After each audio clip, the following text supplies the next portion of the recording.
Hello, welcome to California First. I'm Dennis. Finally, today we got James Comey indicted. It's not revenge, okay? It's not using a legal system for political gain, okay?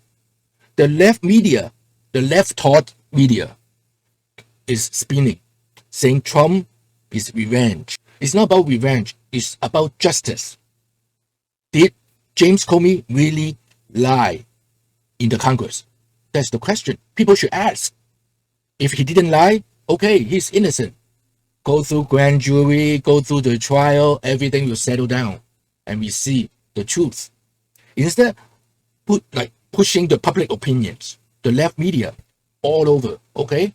Fake news media, all over fake news media, saying Trump is weaponized our legal system. It's so ridiculous, okay? That's why I want you guys to hear James Comey lied about the Russia host. So that's why we need. See, he is one of the guy who was saying Russia has interfered our election in 2016. He lied about it. So Senator Ted Cruz was questioning him and try to get the answer out, and he lied. So that's why he get the indictment. I think it's 5 years in jail if he convicted. So the left thought media is complaining all about this, but they never put this out. They just using public opinions.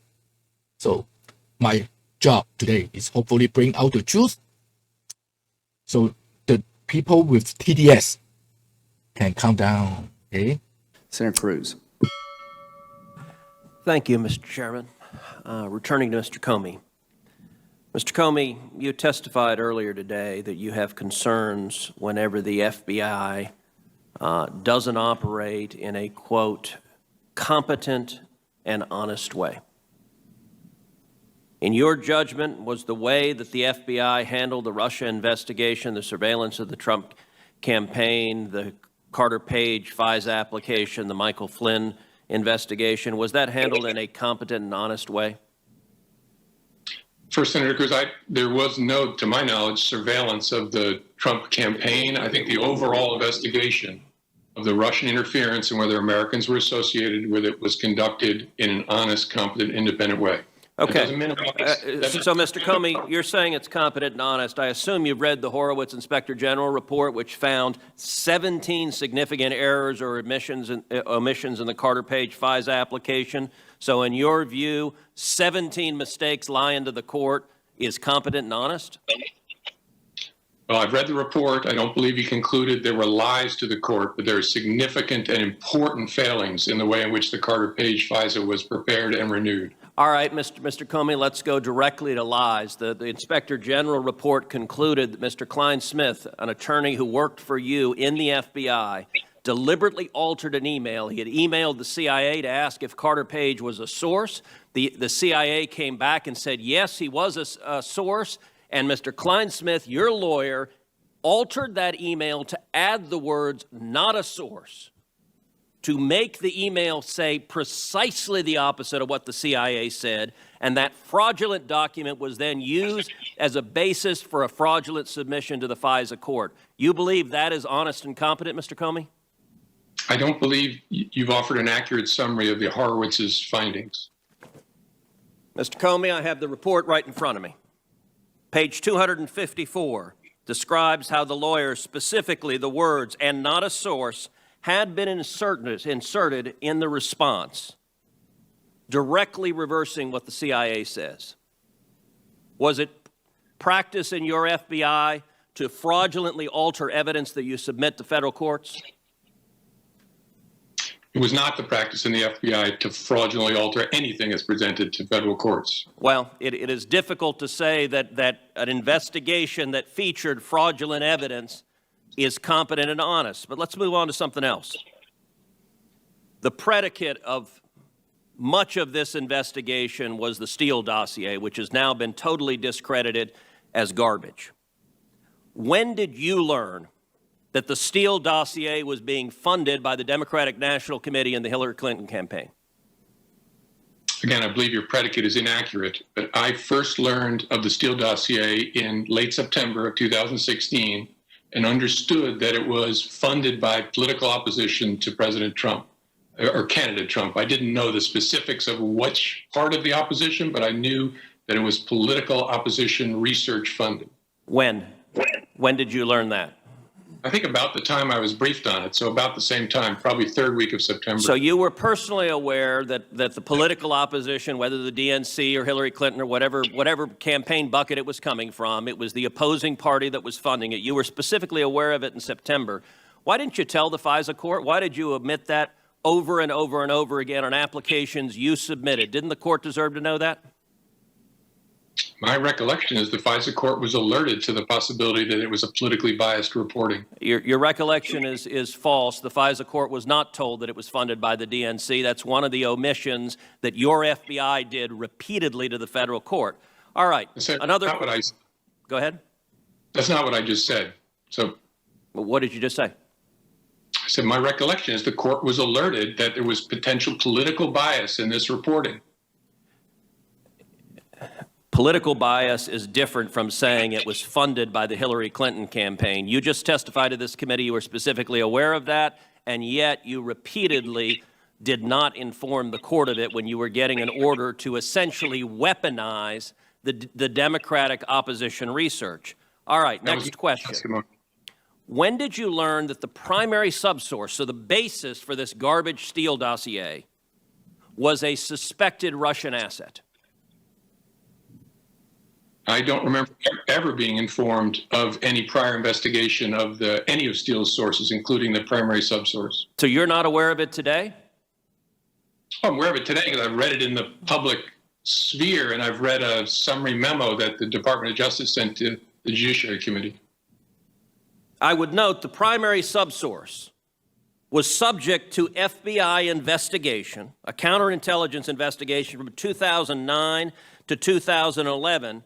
And I will read some of what the investigation was. The primary subsource approached two individuals who were about to enter the Obama administration and indicated that if, quote, the two individuals at the table did get a job in the government and had access to classified information and wanted to make a little extra money, the primary subsource knew some people to whom they could speak. Is trying to recruit spies against the U.S. government. You have a Russian agent that is the basis for an FBI investigation. And the FBI is the one who had investigated them. Your testimony is you didn't know. Did it occur to you to ask? Did you ask any questions or do any due diligence on this at all? I don't remember anything about the facts that have been revealed recently about the subsource. And as I said earlier, I think that cuts both ways, but I don't know how the people running the investigation thought about it. Well, you didn't tell the FISA court that either, and I suspect the FISA court would have had a very different assessment if you had told them that the basis for your application was what you were being told from a suspected Russian asset. All right, let's shift to another topic. On May 3rd, 2017, in this committee, Chairman Grassley asked you point blank, quote, have you ever been an anonymous source in news reports about matters relating to the Trump investigation or the Clinton investigation? You responded under oath, quote, never. He then asked you, quote, have you ever authorized someone else at the FBI to be an anonymous source in news reports about the Trump investigation or the Clinton administration? You responded again under oath, no.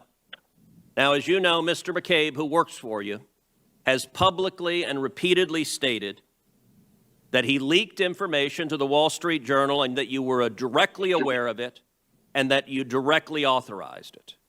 Now, what Mr. McCabe is saying and what you testified to this committee cannot both be true. One or the other is false. Who's telling the truth? I can only speak to my testimony. I stand by what the testimony you summarized that I gave in May of 2017. So your testimony is you've never authorized anyone to leak. And Mr. McCabe, if he says contrary, is not telling the truth. Is that correct? Again, I'm not going to characterize Andy's testimony, but mine is the same today. All right, I'm going to make a final point because my time has expired. This investigation of the president was corrupt. The FBI and the Department of Justice were politicized and weaponized. And in my opinion, there are only two possibilities: that you were deliberately corrupt or woefully incompetent. And I don't believe you were incompetent. This has done severe damage to the professionals and the honorable men and women at the FBI, because law enforcement should not be used as a political weapon. And that is the legacy you've left. It's more than the legacy he left. not just dishonest. He lied in the Congress. And more stuff is coming out about Russiagate or Obamagate. Okay? More is coming. The whole country was so divided because of Obama. And the problem right now is with the fake news media. Instead of reporting the facts, they're spinning the lies, just like before. Let's say it again. The fake news media killed Charlie Kirk. And the fake news media has zero remorse. Still doing the same thing they were doing. Didn't learn. So, and now, let's see what will happen. Because Trump or MAGA was the victim of political weaponized. We have political political prisoners, Gen 6, because Adam Schiff and Nancy Pelosi.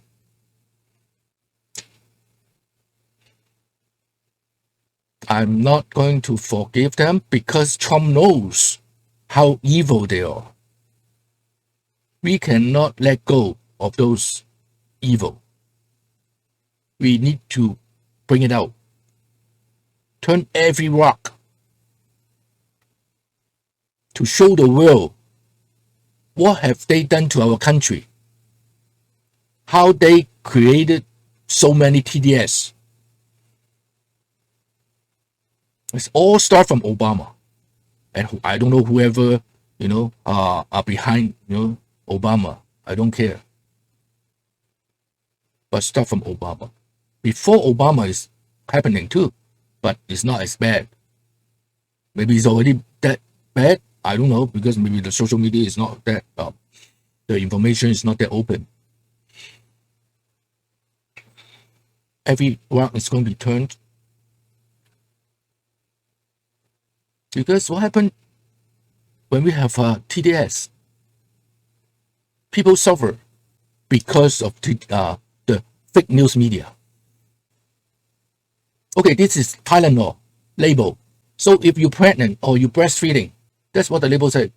As a health professional, before use. You don't have to listen to Trump on everything or disagree Trump on everything.